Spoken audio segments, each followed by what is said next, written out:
નમસ્તે વિદ્યાર્થી મિત્રો, આજે આપણે ચોથો અર્થ વિસ્તાર સમજી રહ્યા છીએ. તો ચોથા અર્થ વિસ્તારમાં કહેવાયું છે, ન્યાય નીતિ સૌ ગરીબને, મોટાને સહુ માફ, વાઘે માર્યું માનવી એમાં સો ઇન્સાફ. તો ન્યાય નીતિ સૌ ગરીબને માટે, એટલે કે ન્યાય નીતિ બધું ગરીબ લોકો માટે છે, એટલે કે કાયદા કાનૂન છે, સજા એ બધી ગરીબ લોકો માટે છે. એટલે કે અર્થમાં આપણે લખવાનું રહેશે, ગરીબ લોકો માટે છે, મોટાને માટે કાયદા કાનૂન લાગુ નથી પડતા, એવું આ પંક્તિમાં કહેવાય છે. અને બીજું સમજાવવા માટે ઉદાહરણ આપ્યું છે કે વાઘ જો કદાચ એટલે કે પશુ પંખી કોઈને મારી નાખે તેને સજા નથી થતી. એ જ રીતે જે રાજકારણીઓ કે જે ધનવાન લોકો છે એ ગરીબને મારી નાખે તો એને કાંઈ ઇન્સાફ, ગરીબને કોઈ ઇન્સાફ નથી મળતો, એટલે કે રાજકારણીઓને ધનવાનોને કોઈ સજા નથી થતી. એ પ્રકારે આ પંક્તિમાં કહેવાયું છે. તેને આપણે વિસ્તારથી જોઈએ તો શરૂઆતમાં મેં તમને કીધું હતું કે 3 મુદ્દામાં એને વહેંચવામાં આવે છે: અર્થ, સમજૂતી અને બોધ. તો અર્થમાં તમે શું લખી શકો? અહીંયા તમને આપેલો નથી, પણ તમે મુદ્દો પાડીને લખી શકો અર્થમાં કે ન્યાય નીતિ બધું ગરીબને માટે છે, મોટાને માટે તો બધું માફ છે. વાઘે માર્યું માનવી, એટલે કે વાઘ કદાચ પશુઓને મારી નાખે, ઘેટા બકરા સસલાને મારી નાખે, એટલે કે માનવીને મારી નાખે તો એને સો ઇન્સાફ, એટલે કે એને શું સજા, એવો આ પ્રકારનો અર્થ થાય છે. તો હવે એને આપણે સમજૂતી જોઈએ. તો આજે ઉપરોક્ત જે પંક્તિ છે એ પંક્તિમાં કહેવામાં આવ્યું છે કે પંક્તિઓ દ્વારા કહેવામાં આવ્યું છે કે સામાજિક વિષમતાને કારણે, સામાજિક ભેદભાવને કારણે, એટલે કે વેધકતા રજૂ થઈ છે. ગરીબ અને તવંગરો છે એની વચ્ચે વિષમતા રજૂ થઈ છે. સમાજમાં બધા કાયદા ગરીબોને અર્થાત સામાન્ય પ્રજાને લાગુ પડે છે, શ્રીમંતો કે રાજકારણીઓને નહીં, એવું અહીંયા કહે છે. તો આગળ એનું ઉદાહરણ સાથે આપેલું છે.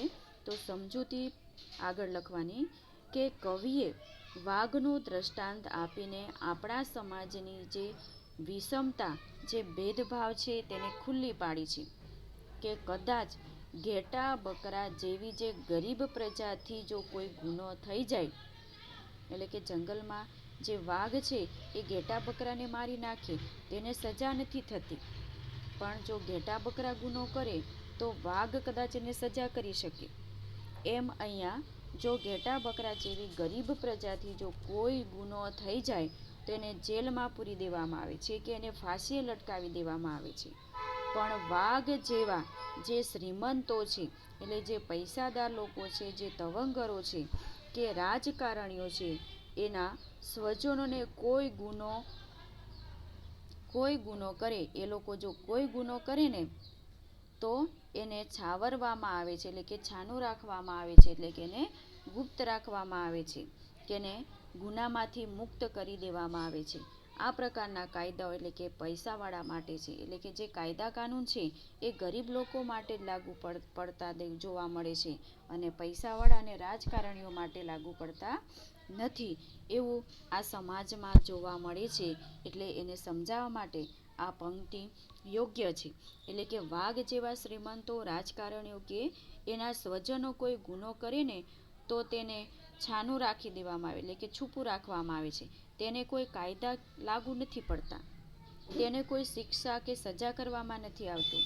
ઉલટા ઊંધું છે આપણે ત્યાં, એમની વિરુદ્ધ જો કોઈ બોલે, કોઈ ખોટું આ ચડાવે, એનું વિરુદ્ધ બોલવાનો પ્રયત્ન કરે કે આણે ગુનો કરેલો છે, આ રાજકારણી છે અને પૈસાવાળીને ગુનો કર્યો છે, ખોટું છે, હવે એને સજા કરો, એ પ્રકારની જો એક પોતે કબૂલાત કરે, એનો સાક્ષી પૂરે, તો ઉલટા એને પણ ખોટા આડે ચડાવી એનું બદનામ કરતા હોય છે.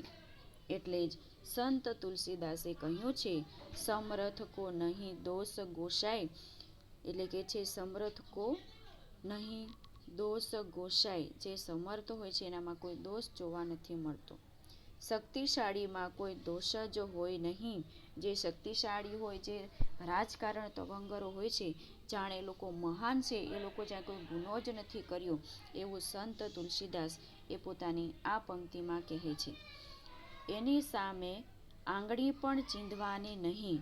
તેઓ પ્રજાને છેતરે, ભ્રષ્ટાચાર કરે, ખૂન મરકી એટલે કે ખૂન ખરાબા કરે, બળાત્કાર કરે, તો પણ પોતાની સંપત્તિ અને સત્તાના જોરે, એ પૈસાના જોરે એનો નિર્દોષ પુરવાર કરે છે.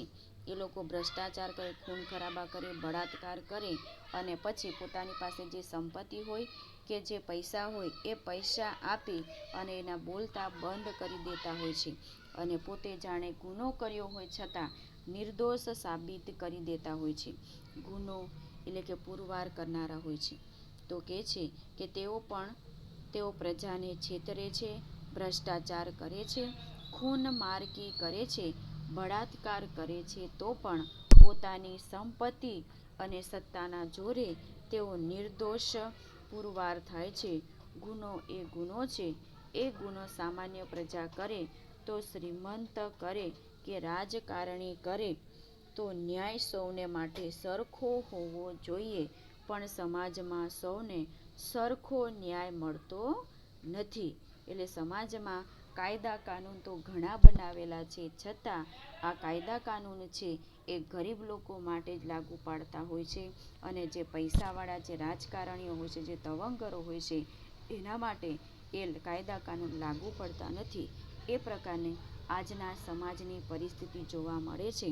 એટલે આ પંક્તિ આપણને એવું સમજાવે છે કે કાયદા કાનૂન એ નીતિ નિયમ કે ન્યાય આ બધું એટલા ગરીબ લોકો માટે નહીં, પણ ગરીબ છે, તવંગરો છે કે રાજકારણ છે, બધા માટે સરખા યોગ્ય પ્રમાણે ન્યાય મળવો જોઈએ, એને નીતિ મળવું જોઈએ અને બધામાં જ એને ઇન્સાફ મળવો જોઈએ. એ પ્રકારનું પગલું આપણે ભરવું, એટલે કે સમાજમાં સૌને સરખો ન્યાય મળતો નથી અને એનાથી ગરીબ પ્રજા વધારે દુઃખી થતી હોય છે અને ગરીબ પ્રજાને તવંગર લોકો કે રાજકારણીઓ હેરાન કરી અને ગુનાઓ પર ગુના કરતા જાય છે. આ પ્રકારે તમે અર્થ વિશે કંઈ સમજૂતી લખી શકો. અને છેલ્લે એનો બોધમાં લખવાનું છે કે આ પંક્તિ દ્વારા આપણને બોધ મળે છે કે સમાજની જે વિષમતા છે, જે ભેદભાવ છે અને ન્યાયની જે પોકળતા પર જે ન્યાય દ્વારા જે અન્યાય થાય છે એ વેધક ઉપર કટાક્ષ કર્યો છે. એટલે આ બોધમાં એવું કહેવામાં આવે કે સમાજની જે વિષમતા છે અને ન્યાયની જે પોકળતા છે, એ પોકળતામાં ગરીબ અને તવંગરો કે રાજકારણીઓને સરખો ન્યાય મળવો જોઈએ. એ પ્રકારનો બોધ, એટલે કે આપણે ગરીબ હોય કે તવંગર હોય, બધાને સરખો ન્યાય આપવાનો પ્રયત્ન કરવો જોઈએ.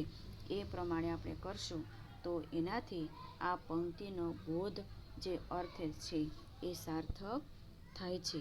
આ પ્રમાણે અર્થ વિસ્તાર તમારે પરીક્ષામાં લખવાનો રહેશે. અસ્તુ.